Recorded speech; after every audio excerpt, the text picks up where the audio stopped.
नमस्कार दोस्तों। आज हम कक्षा 11वीं हिंदी के पद्य पाठ 5वां मध्ययुगीन काव्य यह पढ़ने वाले हैं। तो कृपया करके आप सभी अपने अपने किताबें निकालिए और पेज नंबर 19 इस पर है 5 नंबर का पद्य पाठ मध्ययुगीन काव्य यह निकालें। तो हमें यहाँ पर 2 पद्य दिए गए हैं। पहला है भक्ति महिमा, जिनके कवि है संत दादू दयाल। तो यह निर्गुण भक्ति संप्रदाय के कवि है। तो दूसरा पद्य है बाल लीला, जिनके कवि है संत सूरदास जी। यह सगुण भक्ति धारा के कवि है। तो हमें यहाँ पर निर्गुण भक्ति और सगुण भक्ति दोनों के जो पद्य पाठ है उनका अध्ययन हमें यहाँ पर करना है। तो चलिए हम पहले पद्य है भक्ति महिमा, यह पद्य पढ़ते हैं। पढ़ने से पहले हम कवि का परिचय, उनकी प्रमुख कृतियाँ, काव्य प्रकार और काव्य परिचय कर लेते हैं।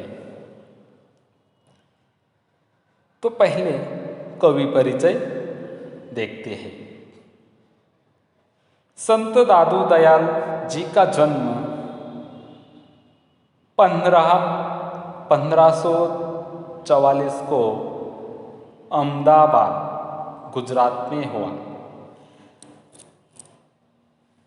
आपके गुरु का नाम बुड्ढन था। प्रारंभिक दिन अहमदाबाद में व्यतीत करने के पश्चात सांबर राजस्थान में आपने जिस संप्रदाय की स्थापना की वह आगे चलकर दादू पंथ के नाम से विख्यात हुआ। तो इनके गुरु का नाम बुड्ढन था। उनके प्रारंभिक दिन अहमदाबाद में व्यतीत हुए, वहाँ उन्होंने दिन गुजारे। फिर बाद में वो राजस्थान में आ गए, सांबर में, जहाँ पर उन्होंने आगे चलकर जो संप्रदाय की स्थापना की उसका नाम आगे चलकर दादू पंथ के नाम से प्रख्यात हो गया। सामाजिक कुरीतियाँ, अंधविश्वास संबंधी मिथ्याचार का विरोध साकी तथा पदों का मुख्य विषय है। तो इनके मुख्य विषय जो है सामाजिक कुरीतियाँ, अंधविश्वास, जो अंधविश्वास संबंधी मिथ्याचार है उनका विरोध उन्होंने साकी में किया है। यह उनके मुख्य विषय है। आपने कबीर की भांति अपने उपास्य को निर्गुण और निराकार माना है। तो उन्होंने भी संत कबीर जी के समान ही अपने उपास्य दैवत को उन्होंने भी निर्गुण और निराकार माना है। मतलब उन्होंने अपने अंदर के जो ईश्वर है, अपने अंतःकरण में जो ईश्वर बसे हैं उसी को ही उन्होंने उपास्य दैवत माना है। हिंदी साहित्य के निर्गुण भक्ति संप्रदाय में कबीर के बाद आपका स्थान अन्यतम है। मतलब संत कबीर दास के बाद संत दादू दयाल जी का स्थान वहाँ पर निर्गुण भक्ति संप्रदाय में, उनके बाद उनका स्थान अनन्यतम है। महत्वपूर्ण रहा है। संत दादू दयाल जी की मृत्यु 1603 में हुई। उनकी प्रमुख कृतियाँ देखिए, अनभयवाणी, काया बोली आदि। आगे देखिए काव्य प्रकार। साकी साक्षी का अपभ्रंश है जो वस्तुतः दोहा छंद में ही लिखी जाती है। मतलब ये जो साकी है यह साक्षी का अपभ्रंश है। साक्षी शब्द से साकी शब्द का निर्माण हुआ है, तो यह दोहा छंद में ही लिखा जाता है।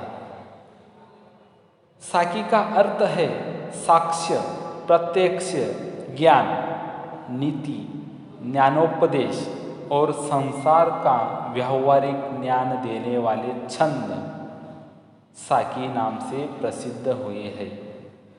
तो साकी मतलब साक्षात्कार करवाते हैं, जो हमारे प्रत्यक्ष सामने है, उनसे हमें ज्ञान प्राप्ति होती है, नीति प्राप्ति होती है, हमें उनसे ज्ञानोपदेश मिलता है और संसार में जो व्यवहारिक ज्ञान है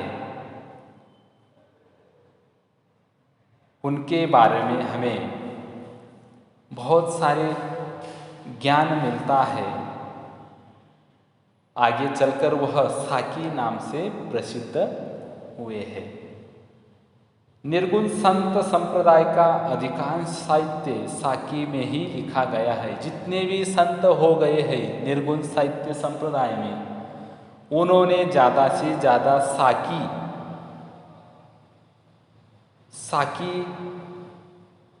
इसमें ही उन्होंने ज़्यादा से ज़्यादा साहित्य लिखे हैं, जिसमें गुरु भक्ति और ज्ञान उपदेशों का समावेश है।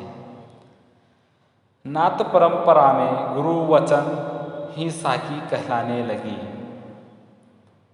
तो जो नाथ परंपरा के कवि हैं उन्होंने भी साकी में ही लिखे हैं साहित्य। सूफी कवियों द्वारा भी इस छंद का प्रयोग किया गया है और जो सूफी कवि थे उन्होंने भी इस साकी छंद का प्रयोग किया गया। आगे देखिए काव्य परिचय। प्रस्तुत साकी में संत कवि ने गुरु महिमा का वर्णन किया है। ईश्वर को पूजने के लिए कहीं बाहर जाने की आवश्यकता नहीं है, ईश्वर तो मन के भीतर ही है। तो यहाँ पर प्रस्तुत काव्य में संत दादू दयाल जी ने गुरु की महिमा का बहुत बड़े अच्छे ढंग से यहाँ पर वर्णन किया है। वह कहते हैं यहाँ पर कि ईश्वर की पूजा करने के लिए, ईश्वर को पूजने के लिए कहीं काशी, द्वारका, मथुरा जाने की जरूरत नहीं है। ईश्वर तो हमारे मन के भीतर है, हमारे अंदर है। सिर्फ नामस्मरण, सिर्फ उसका, ईश्वर का नामस्मरण करो अपने मन में। नामस्मरण से पत्थर हृदय भी मक्खन सा मुलायम बन जाता है। उन्होंने यहाँ पर कहा है यदि हम ईश्वर की भक्ति करते हैं, हमेशा ईश्वर की भक्ति में लीन रहते हैं, तो हमारा जो पत्थर जैसा हृदय है वह भी मक्खन जैसा मुलायम हो जाता है। प्रेम का एक अक्षर पढ़ने वाले और समझने वाले ही ज्ञानी होते हैं। जो बहुत बड़े बड़े वेद पुराण पढ़ने वाले लोग हैं, यदि वह एक प्रेम का अक्षर नहीं पढ़ सकते, प्रेम का अर्थ नहीं समझ सकते, प्रेम की भाषा नहीं बोल सकते, तो उनको मैं ज्ञानी नहीं समझता। ऐसे वो संत दादू दयाल जी कहते हैं। वो कहते हैं कि जो प्रेम की भाषा समझता है, जो प्रेम के एक अक्षर को पढ़ लेता है, समझ लेता है, वही जग का सबसे महाज्ञानी है। मनुष्य को उसका अहंकार ही मारता है, दूसरा कोई नहीं।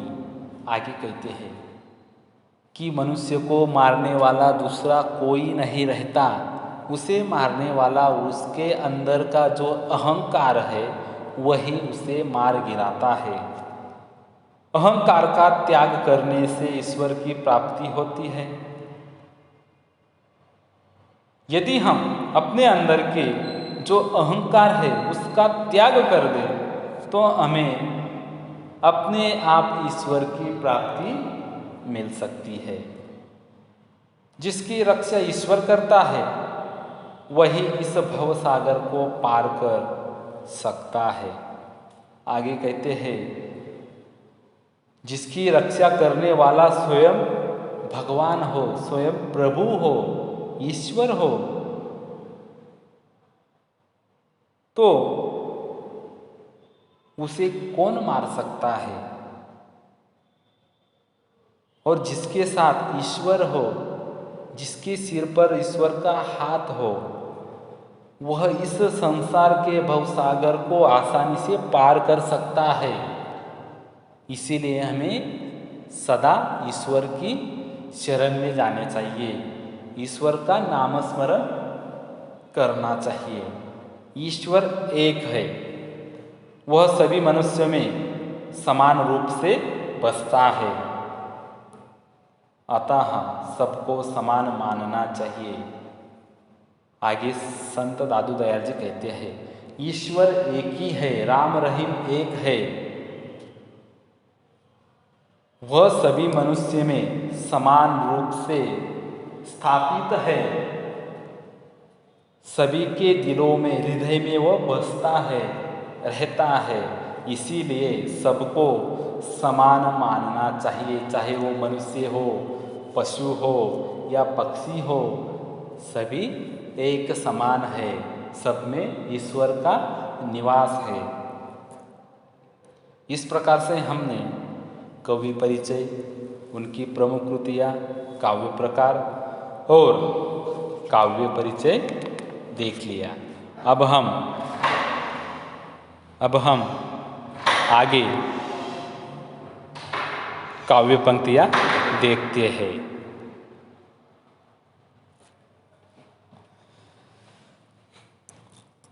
माखन मन पाहन बया, माया रस पिया, पाहन मन माखन बया। तो यहाँ पर कवि कहते हैं माखन मतलब मक्खन, पाहन मतलब पत्थर। कवि कहते हैं माया मोह में लिप्त रहने वाला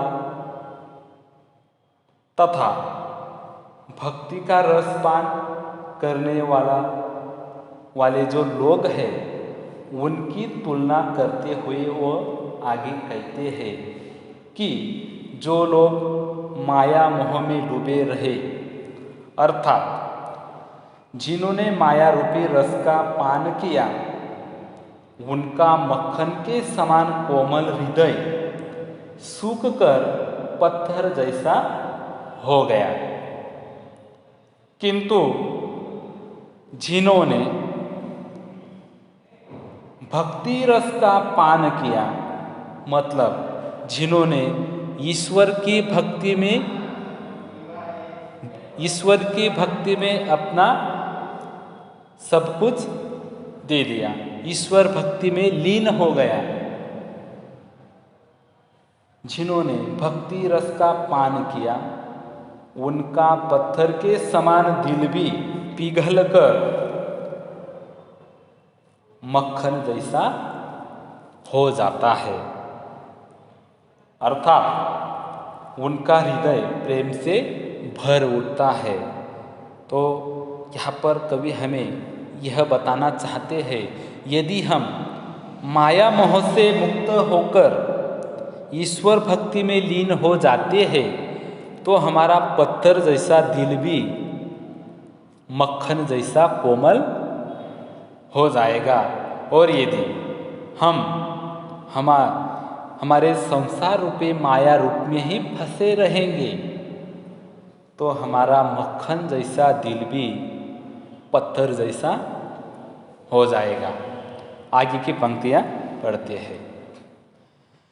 जहाँ राम तहाँ मैं नहीं, मैं तहाँ नाही राम, दादू महल बारिक है, दवई को नाही ठाम।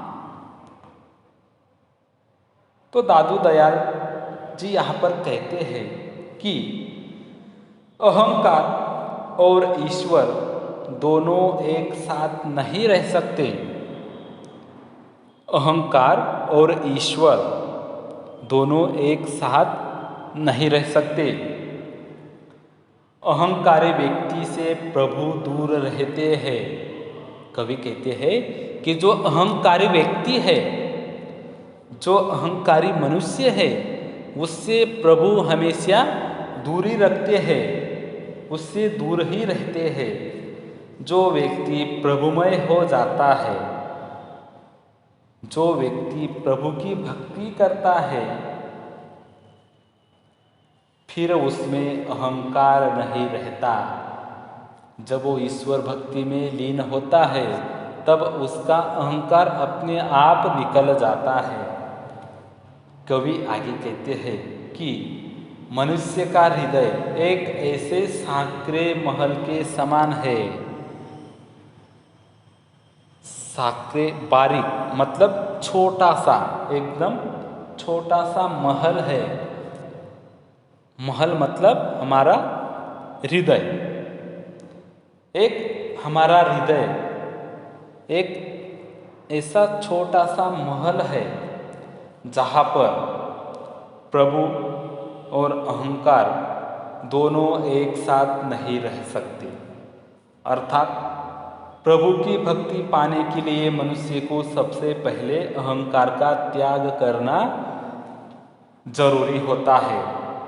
मतलब हम जब तक अहंकार को त्याग नहीं करेंगे तब तक हमारे हृदय में प्रभु का निवास नहीं होगा। और जब तक हमारे अंदर अहंकार स्थापित है तब तक हमारे पास प्रभु नहीं आएंगे, ईश्वर नहीं आएंगे। आगे देखिए, दादू गावे सुरती सो बानी बाजे ताल, यहो मन नाचे प्रेम सो आगे दीन दयाल। दादू दयाल जी कहते हैं आगे, ईश्वर भक्ति में लीन है। वे मग्न होकर अपनी स्मरण शक्ति के सहारे प्रभु की वंदना कर रहे हैं।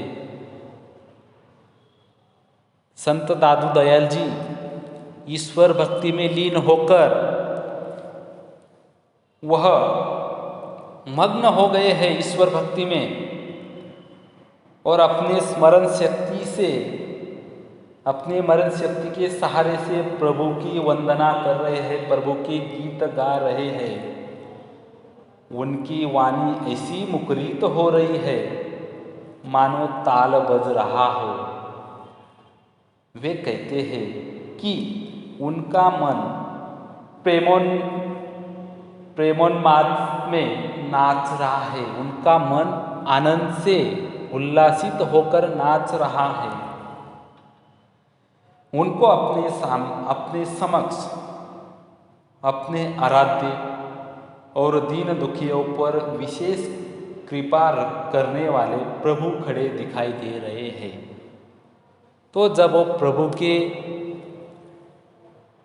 भक्ति में लीन होकर वंदना कर रहे हैं, नाच रहे हैं, तभी उन्हें ऐसा मानो लगता है जैसे उनके सामने उनके प्रभु खड़े हैं। आगे की पंक्तियां देखिए, जे पहुँचे ते कही गए, तिनकी एक के बाद, सबे साधु का एक मत, बीच के 12 बाट। आगे कवि कहते हैं कि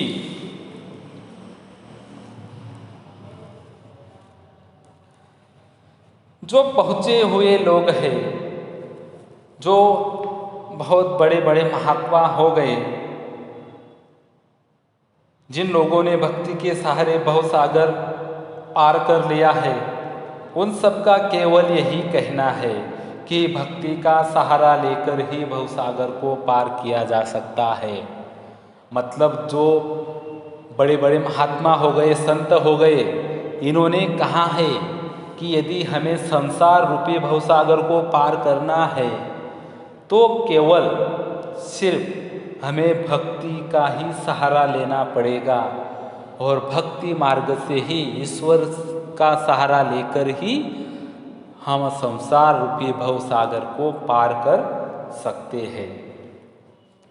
सभी संतों का यही मत है। वे कहते हैं कि अन्य लोग जीवन उद्धार के लिए जो भिन्न भिन्न मार्ग बताते हैं वे भ्रमित करने वाले हैं, और हमें जो कई ऐसे लोग मिलते हैं दुनिया में जो हमें भिन्न भिन्न कई प्रकार के मार्ग बताते हैं मोक्ष के लिए, लेकिन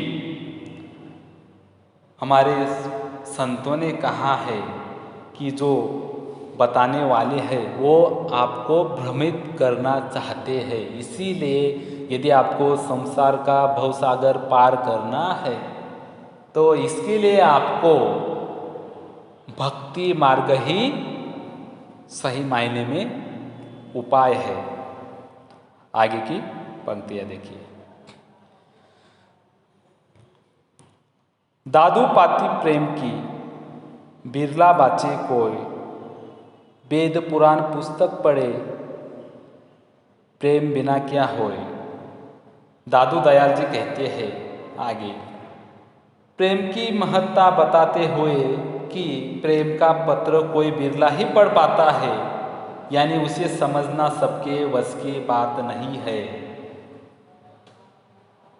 दादू दयाल जी कहते हैं प्रेम का जो पत्र है, प्रेम की जो भाषा है, वह सब नहीं पढ़ सकते, वह सबकी बस की बात नहीं है। उसे वही पढ़ पाता है जिसका हृदय प्रेम से भरा हुआ हो। यदि हृदय में जीवन और जगत के लिए प्रेम भाव नहीं है तो वेद पुराण जैसे ग्रंथ भी पढ़ने से कुछ नहीं होता। यदि आप कितने भी वेद पुराण पढ़े हो लेकिन आपको प्रेम की भाषा ही नहीं समझी, प्रेम को आप समझ ही नहीं पाए, तो आपका जो वेद पुराण आपने पढ़े हैं वो सब व्यर्थ है। आगे की पंक्तियाँ देखिए। कागद काले करिए मुए, केते वेद पुराण, एके आखर पीव का दादू पढ़े सुआन। आगे कहते हैं कि कागज काले करे मुए, केते वेद पुराण, एके आखर पीव का दादू पढ़े सुजान। दादू दयाल जी कहते हैं कि अनेक लोगों ने वेद और पुराणों जैसे महान ग्रंथों का गहन अध्ययन किया और उसकी व्याख्या करने में लिख लिख कर कागज काले कर दिए, अर्थात अनेक पुस्तकें लिख डाली, लेकिन उन्हें जीवन का सच्चा मार्ग नहीं मिला। बहुत सारे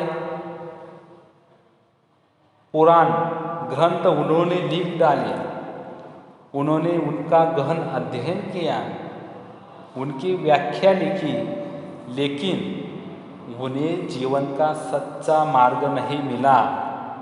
कवि कहते हैं कि जिसने प्रिय प्रभु का एक अक्षर पढ़ लिया वह सुजान यानी ज्ञानी हो।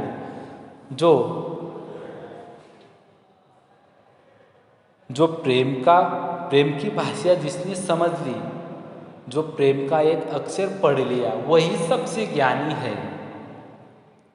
आगे कवि कहते हैं दादू मेरा बैरी मैं मुआ, मुझे न मारे कोई, मैं ही मुझको मारता, मैं मरजीवा होई।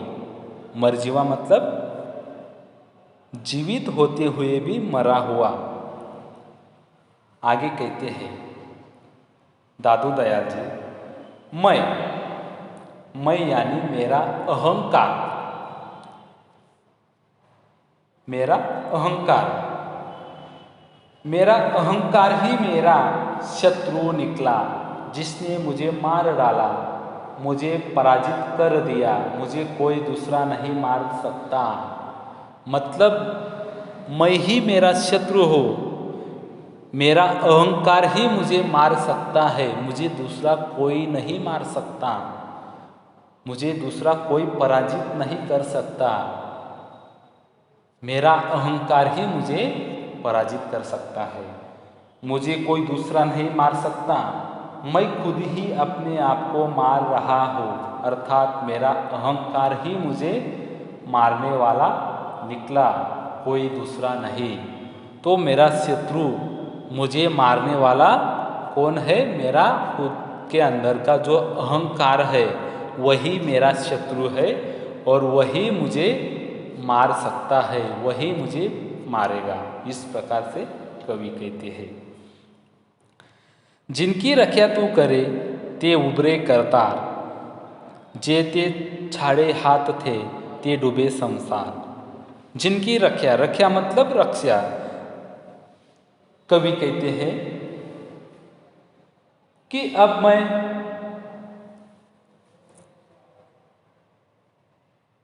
कवि कहते हैं सर्वशक्तिमान प्रभु को संबोधित करते हुए कि हे प्रभु, जिसकी रक्षा तू करता है वही संसार सागर को पार कर सकता है, और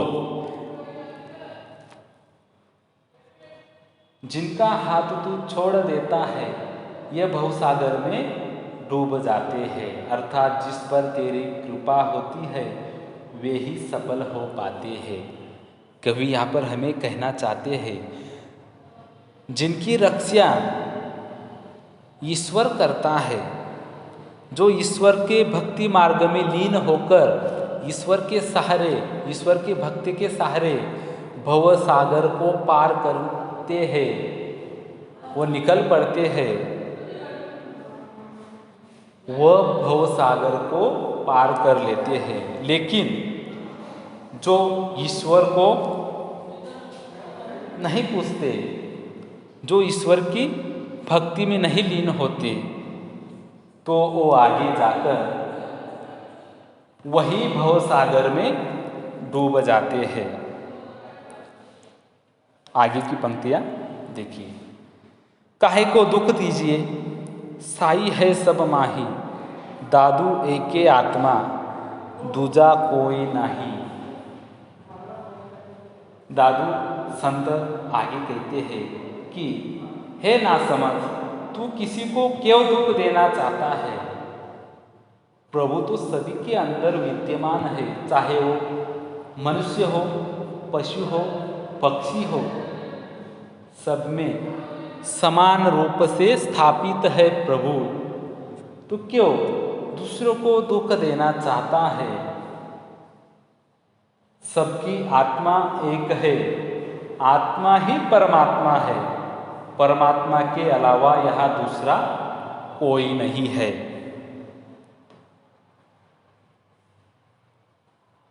आगे की पंक्तियां देखिए। दादू इस संसार में ये दो ही रतन अमोल, एक साई एक संत जन, इनका मोल न तोल।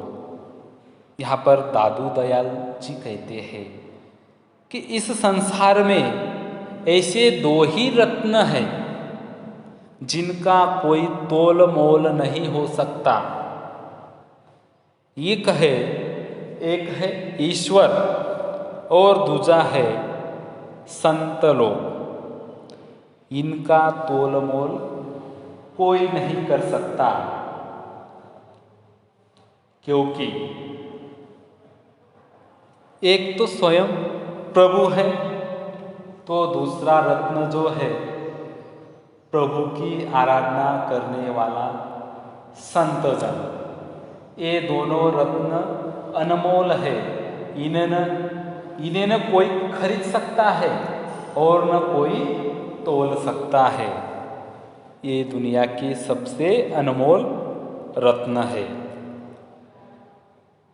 तो यहाँ पर ये पहला पद्य समाप्त हो चुका है।